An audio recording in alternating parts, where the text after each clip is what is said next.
Thankfully, Myles Garrett is okay, but he had that single car crash on Monday.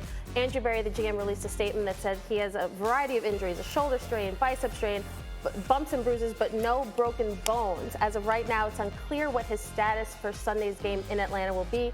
The team still has to hear from their team doctors, and hopefully Myles will be okay. Now, Sterling Shepard. Oh, look at this, guys. This is just running along. Sterling Shepard done for the season with a torn ACL. This is a Giants offense that could not sustain any more injuries or issues offensively. And now Sterling, he's done for the year, and possibly his Giants tenure is over. This is just a big blow to this Giants offense, especially because they need wide receivers to get open. Now they're down one. Lastly, some good news maybe? Tua. He is questionable with a back and ankle. We're not sure if he's going to play Thursday, but he did sound optimistic. Here's the good news. Mike McDaniel, the head coach, said he was encouraged by a late-night phone call from Tua. Tua called him at 10 o'clock at night, something like that, like, hey, coach, just want to check in. And Mike McDaniel thought, okay, this is Tua. And if he does not play, it means he absolutely cannot go. So Tua seems a little bit optimistic. Right, so very quickly, let me point out that the Dolphins are 3-0. Robert Griffin here yesterday said that he thinks they're the best team in the NFL, and right now they're a 4-point underdog Thursday night against Cincinnati. We'll talk about that in a minute. But I couldn't help but notice out of this corner of my eye, when Kimberly was giving the update on the back and the ankle that Tua seemed to have suffered in that game, the two football players to my left seemed extremely skeptical. Why? Gee, I seen guys with back injuries. That did not look like a back injury. It looked like Tua was suffering from concussion symptoms. Now, only the athletic trainers and Tua know the truth about it. They're claiming that it was a back and that he didn't necessarily put in concussion protocol. I'll have to, I don't know. I have to look at that with a degree of skepticism. But if Tua says he's ready to go, he's ready to go. And we can't neglect the fact that this guy came in the second half and made a big-time throw on 3rd and 22, a 45-yard completion to Jalen Waddle to set up the go-ahead score. Well, I'm looking forward to the results of the investigation. There you go. There you go. Looking forward to the results of the investigation. Yeah, I've had back spasms before and high ankle sprains. Never did I do a wobble, and and I don't shake my head, like all that stuff. Again, investigation. I hear you. I thought exactly the same thing you guys did, of course. For what it's worth, Mike McDonald has thoroughly denied that, has suggested this has nothing to do with his head. So we'll see. There will be an investigation. We'll see. In the meantime, what's a man got to do? They've beaten Baltimore. They've beaten New England. They beat Buffalo this week, and they're an underdog on Thursday. You're asking me. You tell me, because I don't understand. Like they've beaten all these good teams, and everybody talks about the Eagles. Love the Eagles. However, when you look at who the Eagles have beaten versus who the Dolphins have beaten, make it make sense. I don't understand power rankings. Every week we talk about power rankings, fine. The Dolphins should be at the top of the power rankings. I'm sorry. They're the only 3-0 team in the AFC. Like what more? We had all these questions about Tua. Don't make me get on my Tua soapbox today, because we had all these questions about Tua in the offseason. Guys come out stumbling around, woozy and all, throwing touchdown passes, and we still are like, I don't know about the Dolphins. I still got questions about Tua, but we can't conflate that with the fact that this is a good Miami Dolphins team.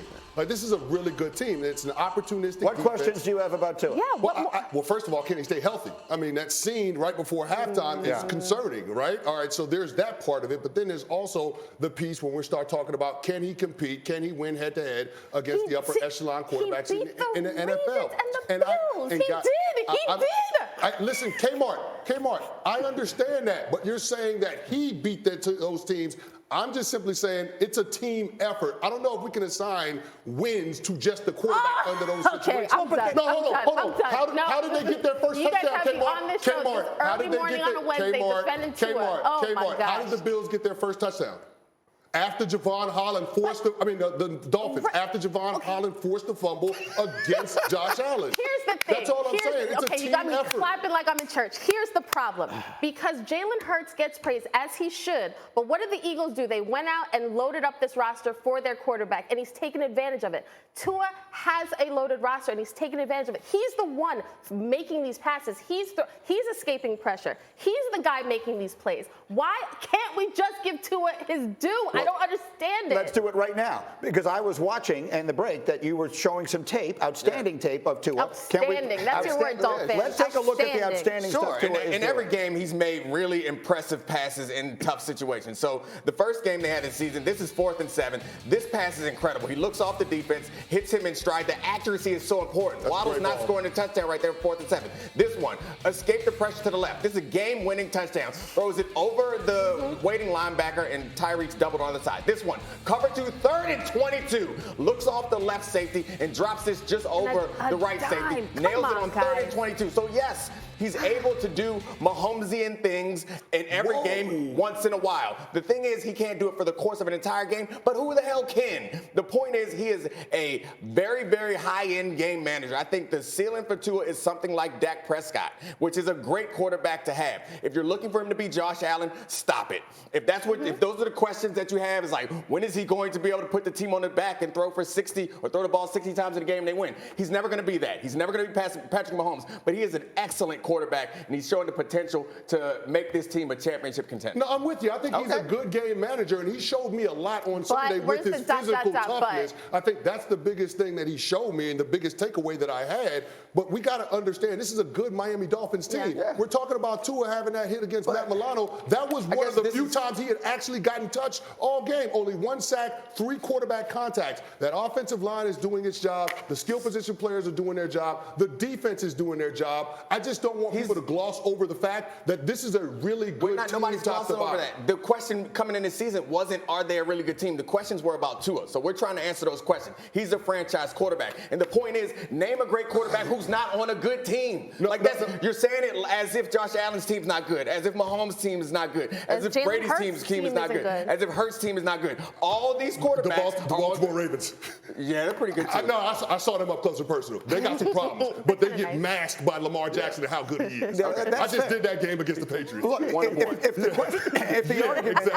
if the argument is Tua is not Lamar Jackson, fine. I'm here for that. But nobody is. All right, in the meantime, we just mentioned the Eagles and the other Alabama quarterback who is turning it on right now. That's so bizarre after you already missed the field goal. That's the thing. It's like you wouldn't need all this chickeration. You would just throw it to Tyreek and you'd be gone. I actually don't. I think they'll be fine without Tyreek, but this is something that the aggression on offense is what I'm looking at. Well, but maybe this is the moment, and Rex said it on Monday, that Tyreek Hill is the guy who, even in a game like this where everything is going wrong, catches one 6-yard pass, turns it into an 80-yard touchdown, and everything winds up being fine. That's the one thing they don't have and aren't getting back. Meanwhile, our next stop is Dallas. The Cowboys are suddenly 2-0 under the backup quarterback Cooper Rush as they await the return of Dak Prescott from thumb surgery. But Jerry Jones has high hopes and high praise for his backup QB. Listen. Well, let me say this. He's certainly playing as well as anybody could have expected. Has got the makeup for a top quarterback, and I underline the word makeup for a top quarterback. For Dak, as far as his ability to potentially function in a couple of weeks or a week or 10 days or 2 weeks, 3 weeks, 4 weeks, I don't think you could ask for a better result. The type of injury it is, he'll be able to play within a week or two. I think his progress is nothing short of amazing. Okay, so that's a happy sounding man. 2 weeks ago Jerry he was keeps selling this show out. going, man. What do we think? I mean, Jerry's a salesman, and he's going to sell everything all the time. He's out here putting Cooper Rush in the Hall of Fame already. I love it. I'm on board. He wants to instill confidence in his team, and he did that 2 weeks ago, and it seemed like it worked. They figured out a way to win. He's trying to continue to do that to buy as much time for Dak to get completely healthy. But I do have questions about what all this does to the psyche of Dak Prescott, who's on the sideline. He's also hearing this. While you're trying to encourage your team by saying that this guy's got the makeup and you won a quarterback controversy, I'm sure that that's doing nothing but increasing the pressure on Dak Prescott to want to get back out there and want to make things happen and remind them why they signed him to the long-term deal. I got something different from Jerry's comments because he says Cooper Rush has the makeup of a top quarterback. But what he didn't say is he has the physical attributes of a top quarterback, or he's our top quarterback. I think Cooper Rush is Mr. Right Now, and Jerry Jones clearly understands that. And in his comments, he was sending a message to Dak Prescott,